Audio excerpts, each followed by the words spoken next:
termine avec notre comptable, architecte de métier, Luc Perron, est aussi musicien, membre du groupe Les Choiseux. Non. Ingénieur. Les ingénieurs, j'ai été choisi dans la vie. C'est des choiseux. C'est bon, le métier, le problème. C'est quoi j'ai dit? Architecte? Ingénieur? C'est architecte aussi. Mais il est aussi comptable. La place. Je n'ai pas préparé de questions parce qu'il aurait pu tomber sur des questions d'écriture, de romans ou des trucs comme ça. Donc, je pense que c'est pour ça que tu avais peut-être préparé quelque chose pour. Je vais penser toutes les réponses. Parce que moi, mon livre n'est pas encore écrit. Ça s'appelle L'importance des choses inutiles. Ben non, j'aimerais savoir des questions. J'aimerais savoir des questions? Oui, ça brise la glace un peu. Ok, c'est bon. Ça fait du bien. Ok, non, c'est parce que je pensais hier, tu m'avais dit, je vais préparer, je vais peut-être faire une lecture de trucs de Bertrand ou quelque chose comme ça. Non, pas de présumé, mais. Oui, j'ai présumé ça. Toujours des cachettes pour toi. Présumé de toutes les choses. Non, en fait, je voulais savoir, est-ce que tu. Bon, évidemment, quand tu racontes, quand tu comptes devant les gens, tu puises évidemment dans le répertoire québécois. Mais est-ce que ça t'arrive souvent d'inventer tes propres contes ou si tu inventes toujours à partir de contes existants? Comment tu procèdes avec ça? Et est-ce que tu agis aussi, toi, un peu comme, par exemple, dans la région, on en a un qui est important, Bertrand Bergeron, qui lui ne se considère pas comme un conteur du tout, mais comme un compilateur. Tu nous parlais un peu des différences de ça.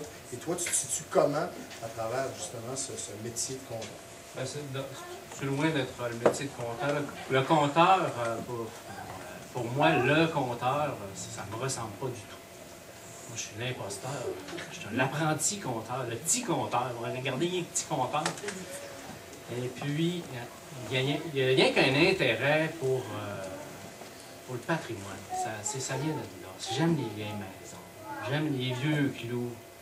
J'aime les vieilles histoires. J'aime ça des vieux qui racontent des affaires. J'aime ça du monde qui raconte des vieux qui racontaient dans le temps. C'est encore mieux. Je mange de ça. Chez nous, la musique que j'écoute quand je suis tout seul, je vois dans mon Macintosh, là, que j'ai rassemblé là, des milliers de vieux qui chantent des chansons que je connais pas. Ils chantent mal. Des fois, il y a une matante qui joue de l'orgue. C'est épouvantable. C'est des collectes.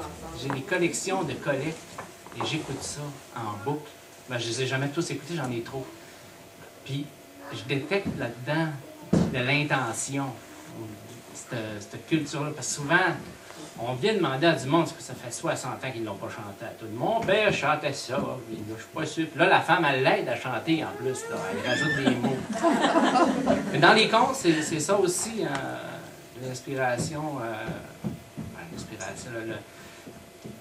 Qu'est-ce qu'il y a dans le fond de ce conte-là? Qui est arrivé chez monsieur un tel, puis qui s'en rappelle plus, mais il y en a encore des bouts. Il y avait sûrement une intention. J'aime bien ça. Puis quand je lis des livres, je lis pas beaucoup. Je vous ai pas tous lus. Je n'ai pas tout lu ce qui est ici. Ça, c'est pas mon intention. Mais j'aime bien l'histoire, l'intention, l'émotion. Je m'attends presque pas à la forme. Même quand je lis, là, ce que j'aime le plus, quand je lis pas pour mon travail, parce que souvent je lis de façon sérieuse, ou même quand je lis des trucs sur les contes, bon, je veux pas m'endormir. Mais quand je lis un livre dans lequel je peux m'endormir, ça c'est plaisant. Il n'y a pas de deadline, là. Là, je me sens endormi dedans. Où j'ai fait 7 pages, je ne sais pas ce que j'ai lu. Hein? On revient. Mais encore mieux, savoir ce que tu as lu, puis revenir pareil.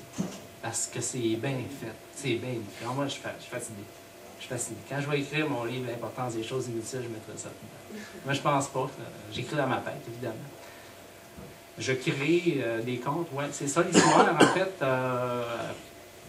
Au début, probablement, une moitié, c'était des impressions, des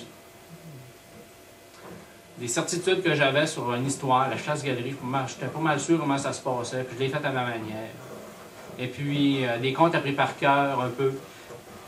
Mais avec le temps, les personnages commencent à se placer, puis l'univers s'est placé. Fait que quand je prends un conte du bas du fleuve, ben, il va partir du Saguenay.